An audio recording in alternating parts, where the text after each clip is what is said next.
Niki löydettiin Virosta ulkoa yksin noin 8-viikkoisena ja hän päätyi siellä olevalle tarhalle.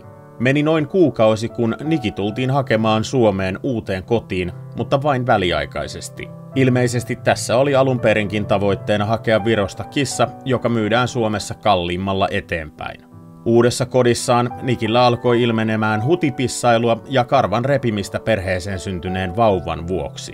Meni taas kuukausi, osoite vaihtui ja taas ilmeni ongelmia, joista ehkä suurimpana liika aktiivisuus. Niki muutti nykyiseen kotiinsa puolivuotiaana. Aktiivisuuteen liittyvät ongelmat näkyivät myös nykyisessä kodissa.